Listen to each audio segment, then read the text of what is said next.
हर कोई करना चाह रहा है। जब से सब लोगों ने सुना कि अंबानी परिवार ने आम के बहुत सारे पौधे लगाए हैं और उससे वो करोड़ों रुपए कमाते हैं, तो बहुत व्यापारी लोग, ऐसे लोग कि जो खेती में टाइम नहीं दे पाते, वो लोग अभी ये चाह रहे कि उनकी जो खेती थी वहाँ पे वो आम के पौधे लगाए।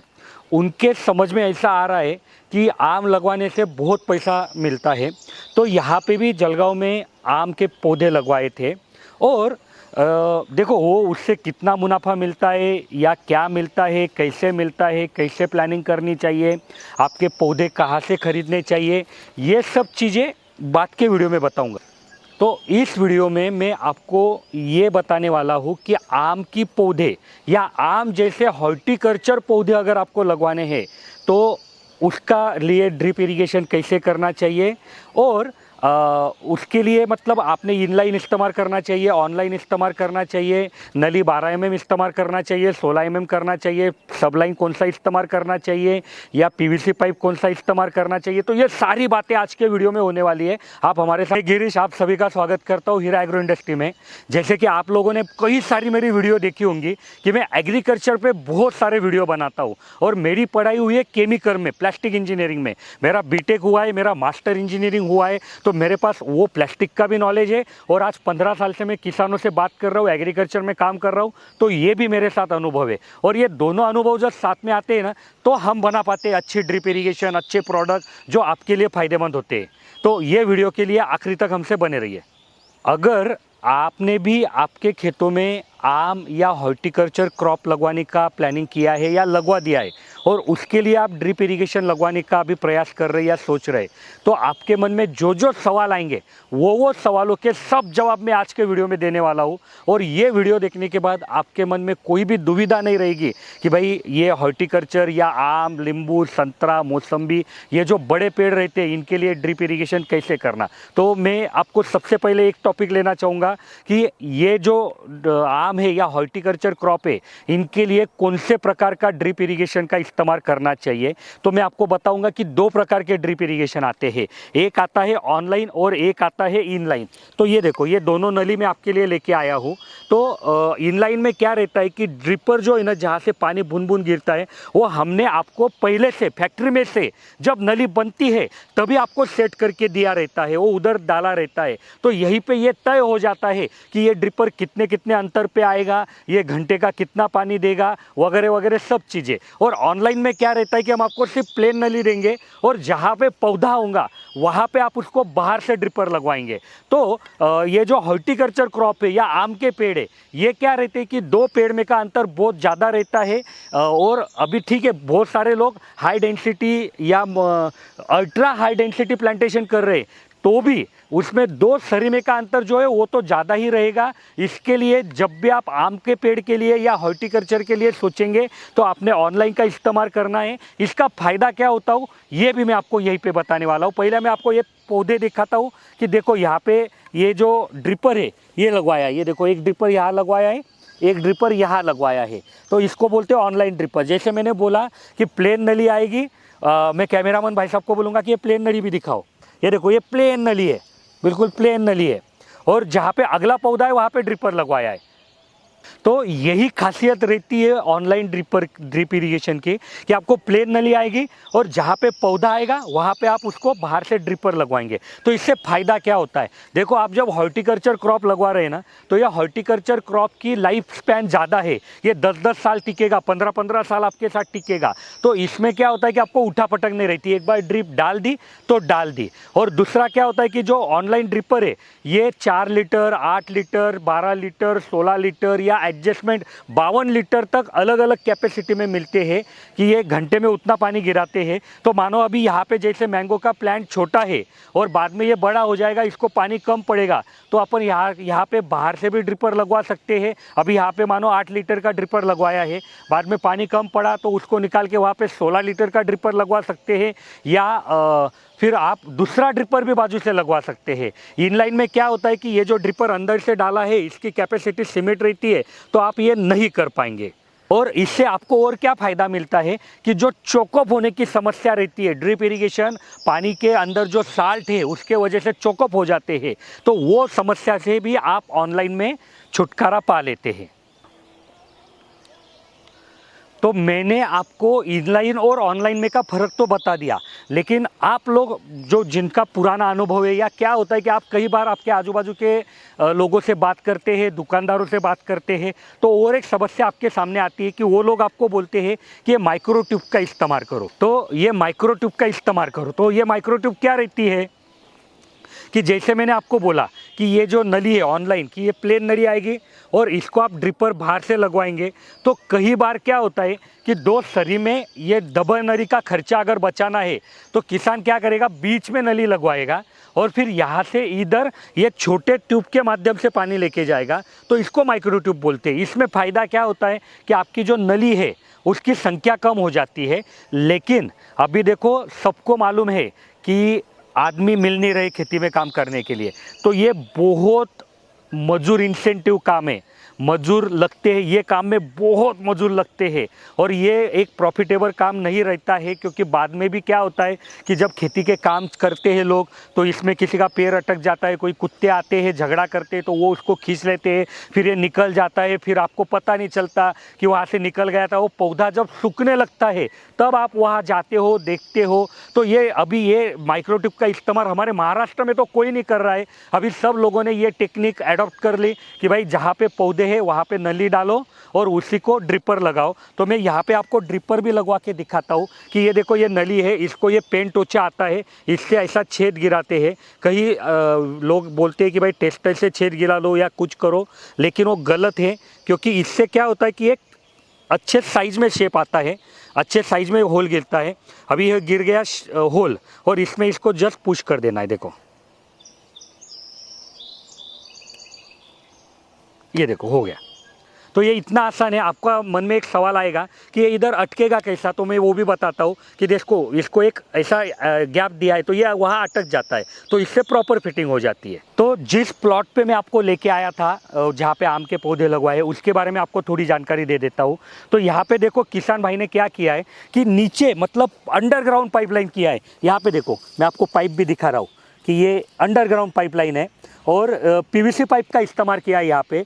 बहुत सारे किसान मुझे एक सवाल पूछ रहे थे कि गिरीश भाई आपने पीवीसी पाइप को बोला है कि जो फ्लेक्सिबल सबलाइन हमने डाली है उसको रिप्लेस करो, तो उसको छेद कैसे गिरता है। तो मैं आप लोगों को बताना चाहूँगा कि जिस ड्रिल से पीवीसी पाइप को छेद गिरता है वही ड्रिल से वो पाइप को भी होल गिरता है। तो वापस आते हैं अभी टॉपिक पे। तो यहाँ पे पीवीसी पाइप अंदर डाला है। पीवीसी पाइप अंदर डालने का फ़ायदा क्या होता है कि जो ऊपर से अगर पीवीसी पाइप डाला तो बहुत टूट फूट होती है, कोई भी आजू बाजू से कुछ आता है, पत्थर गिरता है, ट्रैक्टर वगैरह वाला नहीं ध्यान देता है तो वो टूट जाता है। तो पीवीसी पाइप थोड़ा ज़मीन में आप डालेंगे तो आपको फ़ायदा रहता है। लेकिन एक गलती यहाँ पे किसान भाई ने की है कि ये पीवीसी पाइप ज़्यादा से ज़्यादा 2 इंच 3 इंच ही अंदर डाला है, तो ये गलत है। सही तरीका क्या है मैं आपको बताता हूँ कि पीवीसी पाइप ज़मीन में 1 से 1.5 फीट अंदर डालना चाहिए। दूसरी गलती किसान भाई ने यहाँ पे क्या की है कि पीवीसी पाइप को छेद गिराया है, वहाँ पे ग्रोमेट लगवाया है, ग्रोमेट को टेकअप लगवाया है और टेकअप को नली लगवाई है, तो ये दूसरी गलती है। सही तरीका क्या है कि पीवीसी पाइप 1 से 1.5 फीट अंदर रहेगा, उसको होल गिराएंगे, वहाँ पे ग्रोमेट लगवाएंगे, ग्रोमेट को टेकअप लगवाएंगे, उसके बाद प्लेन नली लगवाएंगे। और प्लेन नली कितना लगवाएंगे, मानो 1.5 फुट पाइप अंदर था तो 3 फीट 4 फीट का टुकड़ा लगवाएंगे, उसको ऊपर लाएंगे और यहाँ पे उसको कट करेंगे, या टुकड़ा ये तो वहाँ पे जॉइनर लगवाएंगे और उसको आप आपकी जो नली है वो लगवाएंगे। इससे क्या होता है कि जब खेत में जब आपको काम करना है ना, तो यहाँ से निकाला, आपकी जो नली डाली थी खेत में वो एक बाजू में जमा कर दी और जो पीवीसी पाइप के पास जो टुकड़ा लगाया था उसको पीवीसी पाइप पे रखा, तो आप पूरे खेत में काम करने के लिए तैयार हो जाते हो, आपको कोई दिक्कत नहीं आती है। तो ये ऐसे छोटे तक बने रहिए और आपको लगता है कि ये सब नॉलेज से आपको फ़ायदा होगा तो आप वीडियो को लाइक कीजिए। आपके मन में अगर कोई भी सवाल आ रहा है इस टॉपिक से रिलेटेड तो आप कमेंट में पूछिए, मैं अगले कुछ शॉर्ट वीडियो में उसका जवाब देने की कोशिश करूँगा। ये एक नया प्रोजेक्ट मैंने चालू किया है, नया एक काम चालू किया है कि भाई जो भी सवाल किसान भाई हमारे कमेंट में पूछेगा, फिर चाहे वो फेसबुक पे पूछे, इंस्टाग्राम पे पूछे या यूट्यूब पे पूछे, तो वही सवाल का जवाब मैं छोटे क्लिप में बनाता हूँ। 1 मिनट की जो वीडियो रहती है उसको रील बोलते हैं, शॉर्ट बोलते हैं, क्लिप बोलते हैं, उसमें जवाब देता हूँ वो किसान भाई के सवाल का। और वो हम डालते हैं। तो आपके मन में भी कोई सवाल है तो आप कमेंट में पूछिए। जो तो बता दी कि भाई पाइपलाइन अंदर डाली है, उसको बाहर निकाला है, और यहाँ देखो एक ये नली भी लगवाई है किसान ने, और ये नली आगे जा रही है। तो यहाँ पे ये आम का पौधा आ गया, तो आम के दोनों बाजू में एक एक ड्रिपर चाहिए, इस हिसाब से किसान भाई ने ये दोनों ड्रिपर लगवाए। देखो यहाँ पे भी ये 2 ड्रिपर लगवाए हैं। और एक बात हमेशा मतलब किसान हमसे पूछता है, देखो ये जो नली है ना, ये नली को लाइनिंग है, तो ये नली मतलब हमारी नहीं है, ये दूसरे कंपनी की है। तो एक बात हमेशा किसान पूछता है कि भाई आप हीरा एग्रो इंडस्ट्री वाले ये लाइनिंग क्यों नहीं देते हो नली को। तो उसका जवाब भी मैं आपको दे देता हूँ कि देखो 2 मटेरियल एक दूसरे को जब मिलेंगे तो उसकी ताकत वहाँ पे कम होगी, और अगर इस पे ये नली का ऊपर ये लाइनिंग का कोई फ़ायदा ही नहीं है, ये सिर्फ डेकोरेशन है, ये सिर्फ मेकअप है। तो अगर वो उससे नली की लाइफ कम हो रही है तो देना क्यों। आपको एक तांत्रिक कारण भी बताता हूँ, टेक्निकल रीज़न भी बताता हूँ कि काले रंग की धूप में टिकने की क्षमता बहुत ज़्यादा रहती है, और लाइनिंग देना है मतलब आपको काला रंग छोड़ के दूसरा रंग इस्तेमाल करना है। तो वो बाद में क्या होगा कि ये नली की लाइफ है 15 साल, लेकिन 7 साल 8 साल बाद क्या होगा कि ये यहाँ से नली फट जाएगी, और आपकी नली यहाँ से फटने की वजह से आपको नली बदलानी पड़ेगी। तो हम इसके वजह से आपको ये लाइनिंग नहीं देते हैं, क्योंकि उसका कोई वहाँ पे इस्तेमाल नहीं है। तो ये देखो ऐसे ही ये ड्रिप की लाइन इन्होंने बिछाई हुई है। और एक चीज़ आपको दिखाना है मुझे, लेकिन मैं आपको आगे दिखाऊंगा। लेकिन ये देखो पूरा ऐसा ड्रिप बिछाया हुआ है। तो जैसे मैंने आपको बोला था गलती बताना है, तो यहाँ पे 2 गलतियाँ किसान भाई से हुई है। मैं बता देता हूँ, ये दोनों गलतियाँ ड्रिप इरिगेशन से संबंधित नहीं है, लेकिन ज़रूरी है। एक गलती कि देखो ये आम का पौधा यहाँ पे लगवाया है, और उसको सपोर्ट देने के लिए लकड़ी का इस्तेमाल किया है। अभी यहाँ पे दिक्कत क्या आएगी कि 2 महीना 3 महीने बाद ये लकड़ी को सड़ जाएगी, इसको कीड़ लग जाएगा, और वही कीड़ फिर आपके पौधे को भी लगेगा। तो अगर आपको सपोर्ट के लिए इस्तेमाल करना है तो आप कोई प्लास्टिक का इस्तेमाल करो, लोहे का इस्तेमाल करो, कि जिसको कीड़ नहीं लगेगा, तो उससे आपका पौधा बचा रहेगा। एक ये गलती हो गई। दूसरी ये गलती है कि इसको मतलब पौधे को और ये लकड़ी को या पाइप को बांधने के लिए जो सादी मार्केट में जो एक रस्सी मिलती है कि जो पीपी मटेरियल से बनी रहती है, उसका इस्तेमाल किया है। तो मेहनत तो किसान ने पूरी की, लेकिन ये रस्सी का प्रॉब्लम क्या है कि इसकी धूप में टिकने की क्षमता नहीं रहती है। ये 15 दिन धूप में रहेगी ना, तो ये ऑटोमेटिक खराब हो जाएगी, टूट जाएगी, और किसान को उस समय वापस पूरी मेहनत करनी पड़ेगी।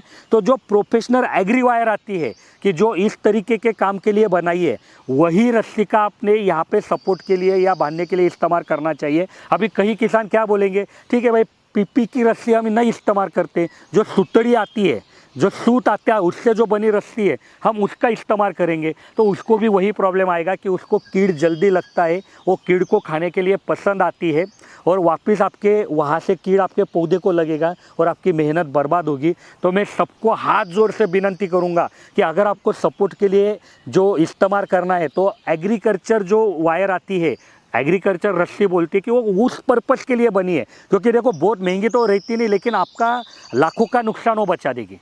तो यहाँ पे मैं आपको क्या बता रहा था कि किसान ने देखो यहाँ पे 10 फीट का 2 सरीमे का अंतर रखा है, लेकिन यहाँ पे देखो पूरा खेत बहुत अच्छे से साफ सुथरा है। और यहाँ पे देखो किसान ने बिल्कुल जो फसल है उसके या पौधा है उसके आजू बाजू में खरपतवार रहने दिए। तो ये चीज़ क्यों की है किसान ने, क्योंकि आज है मार्च का महीना, और मार्च के महीने में गर्मी तो बहुत रहेगी। तो गर्मी का जो भी गर्म हवा है वो सीधा आपके पौधे को नुकसान ना करे, इसके लिए किसान ने ये प्रावधान रखा है कि आजू बाजू में जो खरपतवार है वो थोड़ी सी रहने दी है, कि भाई सीधी गर्म हवा अंदर नहीं आएगी और आपके पौधे को मार नहीं बैठेगी। क्योंकि शुरुआती अवस्था में अगर ये शॉक बैठ गया आपके पौधे को, तो पूरे ज़िंदगी में ये आपको दिखेगा कि आपका पौधा कमज़ोर रह गया है। जैसे घर में नया बच्चा अगर कुछ पैदा होता है तो बहुत दिनों तक उसको कंट्रोल इन्वायरमेंट में रखते हैं, उसको अचानक से बाहर नहीं लेके आते, अगर बाहर लेके आना है तो उसको रपेट के लाते हैं। तो वो चीज़ें, तो अगर आपने भी ये कई बार देखा होगा कि भाई कोई बच्चे को अगर शुरुआत के दिनों में कोई दिक्कत हुई थी तो बाद में आपको हमेशा कमज़ोर दिखेगा। तो वैसे भी पौधों का रहता है, इसके लिए मैं आपको बोल रहा हूँ कि ये कर सकते हैं। लेकिन ये हो गया एक नेचुरल तरीका। अगर किसान के पास देखो ये नहीं है तो क्या करना चाहिए, तो एक आर्टिफिशियल मतलब मॉडर्न तरीका भी है कि इसको 3 लकड़ी लगवा के एक अलग तरीके का कपड़ा आता है कि जिसको हम क्रॉप प्रोटेक्शन बोलते हैं, तो वो यहाँ पे लगवाना रहता है। उसकी वजह से क्या होता है कि गर्मी अंदर नहीं आती है, हवा थोड़ी सी अंदर आती है, पौधे को जितना चाहिए उतना टेम्परेचर मेंटेन रहता है। तो ये जो क्रॉप प्रोटेक्शन है ये इस तरीके के शुरुआत के पौधों के दिनों में आप इस्तेमाल कर सकते हैं, लेकिन आपको और ज़्यादा फायदा दिखता है जब टिश्यू कल्चर लैब में से पौधे बाहर आते हैं ना, तब उसको तो मतलब इस्तेमाल करना ही है। ये पौधे को एक बार चल जाएगा, लेकिन उसको तो इस्तेमाल करना ही है। ठिबक आम्ही अशी केली की बुवा पाण्याची बचत होईल त्याप्रमाणे केलंय। मग त्याच्यामुळे थेंबे थेंबे पाणी बराबर जागे झाडांना पोचते। आता मला सांगा, तुम्ही 16 mm च्या नळीचा उपयोग केलाय का? ही ठिबकची नळी 16 mm चा उपयोग केलाय तुम्ही?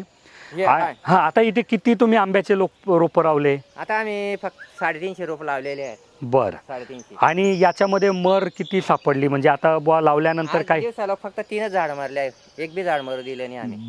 बर, आणि या ठिबक पद्धतीनं हे झाड मरले नाही का, की आपण दांडाने जर पाणी भरलं असतं हा, तर ते भरपूर मरले असते। ते मुया आहे ना, ते उघड्या पडल्या असत्या। बरोबर। आपण हे ठिबक पद्धत केली त्यामुळे ते मुया खराब झाल्या नाही, व्यवस्थित जमिनीमध्ये गेल्या त्या। तर ड्रिप इरिगेशन मुळे तुमचा हा फायदा झाला? हा, ड्रिप मुळे फायदा झाला आमचा। बरोबर। साधारण आता खर्च तुम्हाला माहित नसेल? हे ठिबकचा असेल तरी 30,000 पर्यंत खर्च असेल। बर 350 झाडांना। आता मला एक गोष्ट सांगा, की ही नळी तुम्ही वापरली, हा आता याच्यामध्ये जर जाड नळी दिली, हा बरोबर, आता ही नॉर्मल नळी आहे हो आणि आता ही ऑनलाईन आहे, म्हणजे कारण आता आपलं पिकं मोठे आहेत ना, हा. तर याच्यामध्ये जर जाड नळी दिली हा. तर काय काय फायदा होईल? म्हणजे टेकअप मधून नळी निघणार नाही, जसे तुम्हाला प्रॉब्लेम आले, ती तो एकदम फिट बसेल बुवा। फिट बसेल, इकडे मध्ये कुठे अडी पडत होती ती पडणार नाही, पडणार नाही, व्यवस्थित राहील बुवा। उन्हामध्ये नळी टिकेल, व्यवस्थित टिकेल बुवा। आणि हे पिकं मोठे आहेत हो. तर त्याला पण सपोर्ट भेटेल की बाबा 10-15 वर्ष टेंशन नहीं। हो ऐसा तो मैंगो प्लांटेशन के लिए बारे में मुझे जितना भी समझ में आया मैंने आपको बताने की कोशिश की। किसानों की जहाँ जहाँ जो अच्छा था वो भी आपको बताया, जहाँ जहाँ जो गलती थी वो भी आपके सामने लाई। तो अगर आपको ये हमारा प्रयोग पसंद आया होगा और आपको लगता है कि हमने ऐसे ही खेत पे जाके और कई सारी वीडियो आपके लिए लानी चाहिए कि जिससे आपको फ़ायदा होगा, आपका पैसा बचेगा, तो आप वीडियो को लाइक कीजिए। जितना ज़्यादा लाइक आएगा उतनी ऐसे ही खेत में जाके नई वीडियो हम जल्दी लाएंगे आपके लिए। और इसी के साथ यह वीडियो में ख़त्म करता हूँ और आपको एक चीज़ बोलता हूँ कि अगर आपको ड्रिप के बारे में कोई भी सवाल आ रहा है तो हमारे इंजीनियर सुबह 8 से शाम 6 बजे तक आपके लिए अवेलेबल रहते हैं, जिनके कॉल मोबाइल नंबर मैंने यहाँ पे दिए। आप उनसे कभी मतलब ड्रिप के बारे में कोई भी सवाल पूछिए, वो आपको जवाब ज़रूर देंगे। धन्यवाद।